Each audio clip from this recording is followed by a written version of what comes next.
Today we're going to look at different ways to represent ratios. We've looked at this before, but we're going to do a little review today. So we're going to start by looking at a poem and see if we can connect some of our ratio knowledge to art and poetry.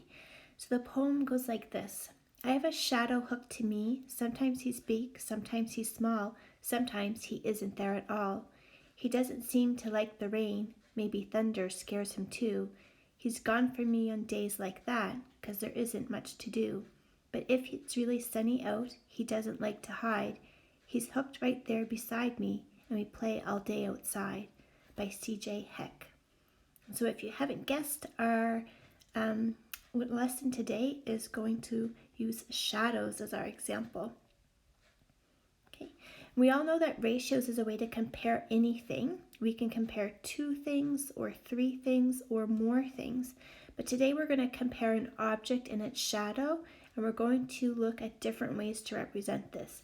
So in the picture we have, you can see that we're looking at the height of a cup, and we're looking at the length of the shadow created. And the first way that we can write this ratio and compare these two things is just by using words and a colon.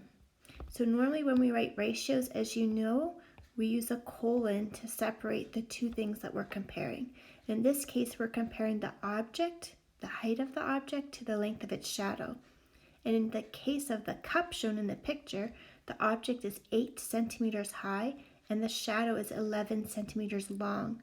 But in ratios, we don't write units of measurement as long as the units are the same. The second way we can represent ratios is with something called tape diagrams. Tape diagrams, think of it as representing the objects themselves.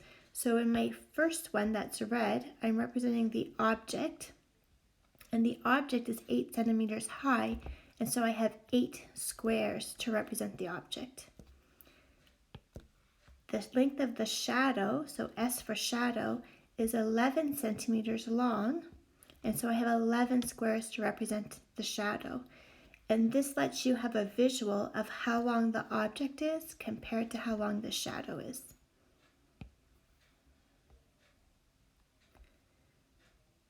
In our next one, we're going to look at a double number line. So this is number 3. In a double number line, I have my object, which is 8. And on my number line, I have my number 8. And my shadow length, which is 11.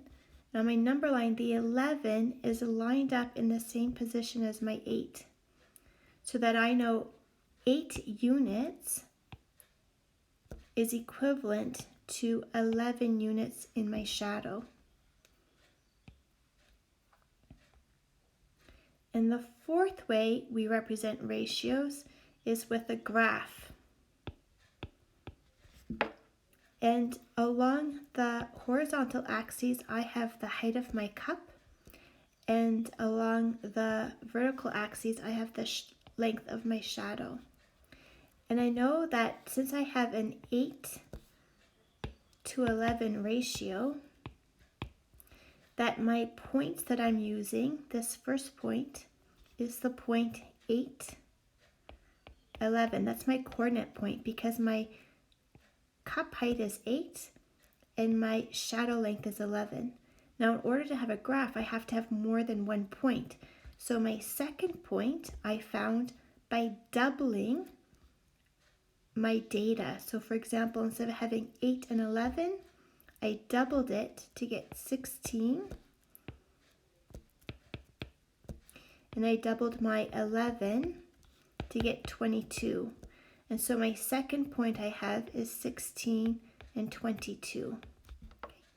And then I made a third point and a fourth point doing the same thing. I took my original 8 to 11 and I tripled it. So 8 multiplied by 3 gave me 24, and 11 multiplied by 3 gave me 33. And I know all of these points are equivalent ratios, and therefore I ended up with a straight line when I made a trend line because my ratios are equivalent ratios. Okay, so let's use all of our representations and see if we can use it to solve problems. And we're going to use it to solve something connected, of course, to an object and its shadow. Okay, so I started with my original information, my object to shadow, which I know was 8 to 11. And the question I have asks, what if we now had a cup that was double the original cup's height? So my cup, instead of being 8 centimeters, is now going to be 16 centimeters. And this is a simple example because we want to talk about how I'm using a scale ratio. A scale ratio means I'm taking a ratio that I know and I'm using it to find out something else that's equivalent to it. If I have an 8 to 11 ratio, that's my scale ratio. My new information is that my object is now 16 centimeters high.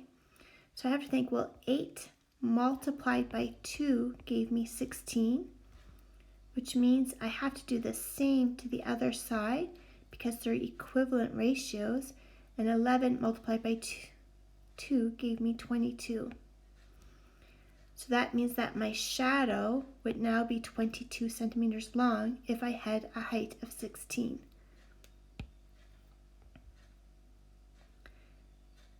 If I did the same problem using my double number line, I can start by knowing that my 8 and my 11 are lined up because that's my original 8 to 11 ratio. That's my scale ratio.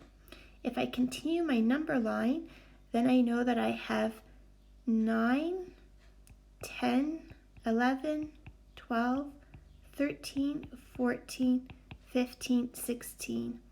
And on the bottom, I have 11, 12, 13, 14, 15, 16, 17, 18, 19, 20, 21, 22. From 0 to 8, I have 8. From 8 to 16, I have 8.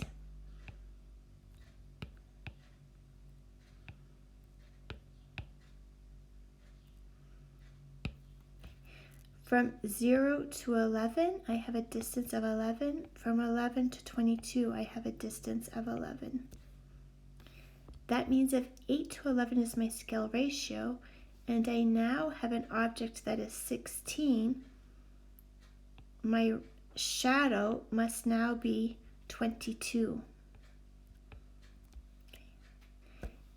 If instead I had a new problem where I have a new object that is a height of 22, my top line is my object line.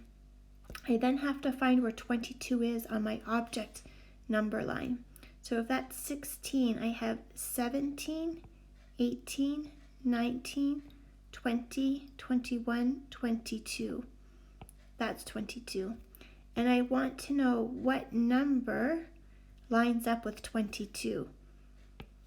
So I have 22, 23, 24, 25, 26, 27, 28, 29, 30. So when I have an object that has a height of 22, its shadow is going to be 30 centimeters long.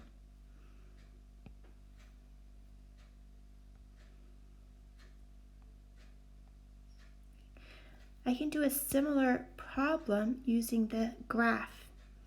Again, I'm starting with my easy problem of having an object that's 16, and we already looked at this a little bit. I know here's my original point of 8, 11. So when my object is 16, I know that my shadow will be 22 because it's doubled. So my shadow is 22.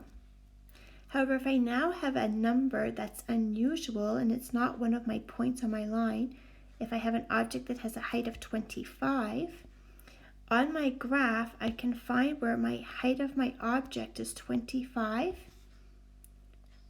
and I can use my graphing skills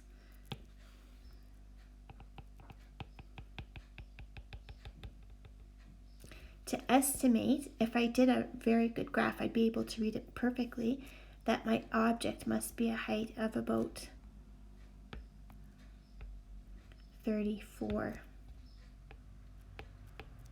Okay. And that makes sense to me because I know if my object was 24, that the shadow would be 33. So it makes sense that if my object is now 25, a little bit bigger than 24, my shadow must be a little bit bigger than 33. And from my graph, I can see that that's true. Okay, so now it's your turn. So I went through my toys at home and I found a Smurf and a telephone booth. And my problem for you is this.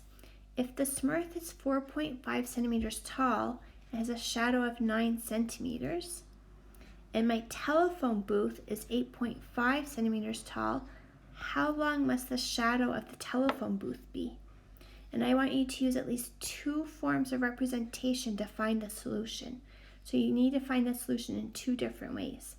Now to get you started, I'm going to remind you that the first thing you need to do is find a scale ratio.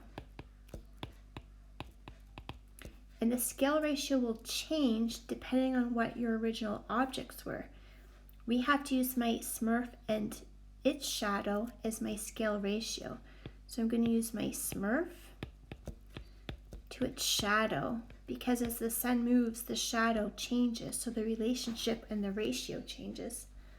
So my Smurf originally is 4.5 and its shadow is 9. This is now going to be my scale ratio, and I want to use that to try to find out how long must the shadow of the telephone booth be. I cannot measure it with the ruler on my computer screen. I have to find it using ratio information. When you finish that, then I want you to do the next question. The next question will be, it's your turn to take a photo of an object in your house and its shadow. Now, if today's not a sunny day, you can always put a lamp on it to create a shadow. You're going to determine the scale ratio, and you're going to show this ratio using at least 2 forms of representation.